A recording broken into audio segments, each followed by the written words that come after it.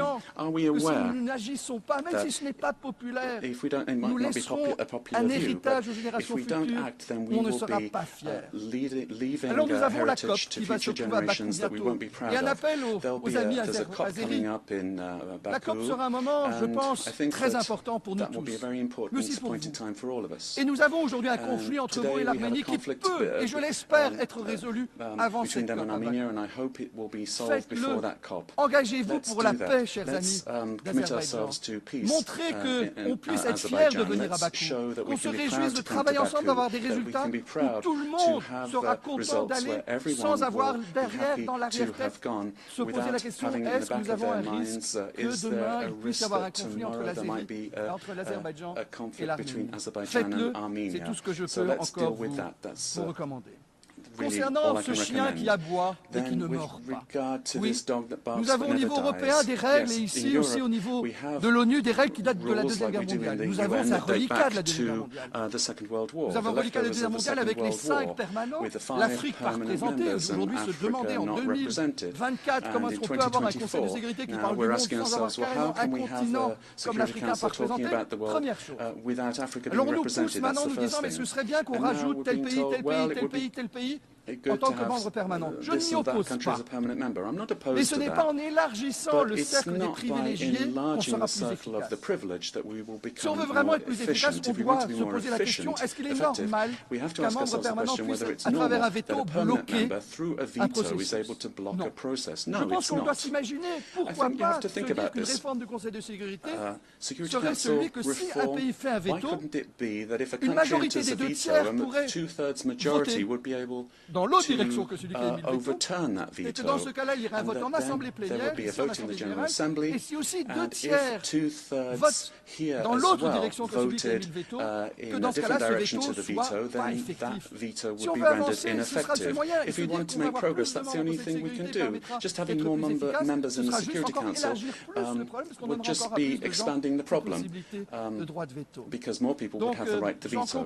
So I conclude here, Mr. President, by saying that being a permanent member of this House is not a privilege, it's a responsibility. Et si on regarde l'époque, ça a And été fait par des if you pays look at the time that qui étaient this là was pour created, garantir it la was done paix. by C'était les countries that were grands there to pays. guarantee C'était les power. They grands were pays the qui étaient là major parce que c'était des powers garants de that were there paix. because they were guarantors of peace. Alors qu'aujourd'hui, certains Whereas d'entre eux today, sont plus some des of them troublemakers are more et empêchent de trouver des troublemakers accords than anything de else, paix and they prevent us qui sont finding pourtant dans peaceful l'intérêt de tous. solutions, but Mon which rêve, are Monsieur in le Président, everyone's c'est un jour de interest. pouvoir My m'adresser ici dream, devant vous, Mr. President, is to come here one day and address you, étant convaincu qu'on puisse dire being que dans ce convinced that monde, we can et je l'ai say déjà dit il y a that 3 in ou this 4 ans world, dans and mon I said discours, this que dans 3 or ce 4 years monde, ago in my speech, that in this nonobstant world, l'endroit où je nais, irrespective of couleur where que we j'ai, are and the color that la we might religion have, que the j'ai, religion that we might le follow, sexe que j'ai, our l'orientation gender, sexuelle que our j'ai, sexual le orientation, portefeuille de mes parents, j'ai les how mêmes much chances, money my les mêmes parents droits, had, I have the mais same aussi les mêmes chances, the devoirs. same Dans ce rights, cas-là, but also je the serais same fier de faire obligations. partie d'une And then communauté I would internationale. be Je vous proud to be part of an international community. I thank you. I thank the Deputy Prime Minister, Minister for Foreign Affairs and Foreign Trade, Minister for Development Cooperation and Humanitarian Affairs of Luxembourg.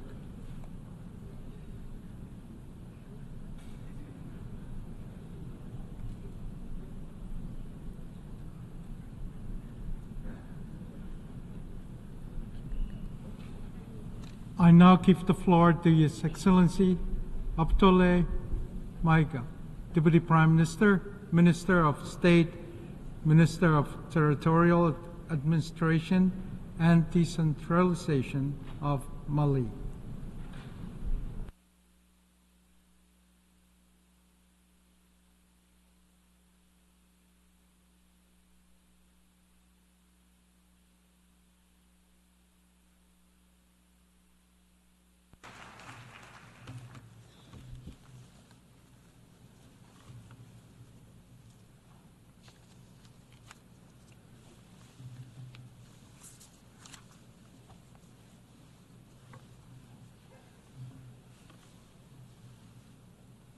Monsieur le Président de l'Assemblée générale, Distinguished President of the General Mesdames et Assembly, Messieurs les chefs d'État distinguished heads of du state gouvernement, and government, Monsieur le Secrétaire Secretary général de General l'Organisation of des the Nations United Unies, Nations, Mesdames et Messieurs, ladies and gentlemen, à l'entame at de the mes propos, outset, je voudrais vous adresser les I'd like to chaleureuses convey the warm salutations greetings of His de Son Excellence le Excellency colonel Colonel Assimi Assimi Goïta, Goïta, President of Transition, Transition, chef de Head l'État of du Mali, State of Mali, celle du gouvernement and those et of du the peuple government malien. and people of Je voudrais Mali. ensuite vous adresser, Monsieur le Mr. Président, President, I'd like to also les warmly chaleureuses congratulate you félicitations on de behalf la of the délégation Malian malienne delegation pour votre on your brillante brilliant élection à la election to the présidence de la presidency of the 79e 79th session session of the de l'Assemblée General générale. Assembly. Votre beau Your pays, le beautiful Cameroun, country, pays africain Cameroon, frère, an African et country that ami, is our brother and friend, entretient d'excellentes enjoys relations avec excellent mon pays. relations with my country. Vous pouvez compter You sur can le count soutien on the total du full Mali support of Mali dans l'accomplissement as you réussi fulfill de votre your mandat. mandate successfully. Je saisis également cette occasion Here I pour also féliciter votre congratulate your prédécesseur, predecessor, Ambassador l'ambassadeur Denis Francis Francis de Trinidad et of Tobago, Trinidad and pour la Tobago, manière remarquable avec for his laquelle outstanding il a conduit leadership les of the travaux work of de la the 78e 78th session de l'Assemblée générale. of the General Enfin, Assembly. And lastly, permettez-moi de allow me réitérer to à Monsieur le reiterate secrétaire général de l'ONU, Secretary General Monsieur of the Antonio UN, Guterres, Mr. Antonio nos encouragements à Guterres, our poursuivre les encouragement efforts to continue pour la his réalisation efforts des nobles to objectifs achieve the de noble notre goals organisation of our commune. common organization. Monsieur le Président, Mr. President, le 26 juin on June 26, 1945, 1945, en signant la Charte des by Nations Unies signing à San the UN Francisco, Charter in San les Francisco, peuples the se sont peoples of résolument the world engagés, pledged je cite, resolutely, I quote, to préserver les protect the générations futures du generations fléau from de la the guerre scourge of war, qui, deux fois en which l'espace d'une vie twice in humaine, one human lifetime a infligé à inflicted l'humanité d'indicibles unthinkable souffrances. Fin de suffering citation. upon humanity. Aujourd'hui, End quote.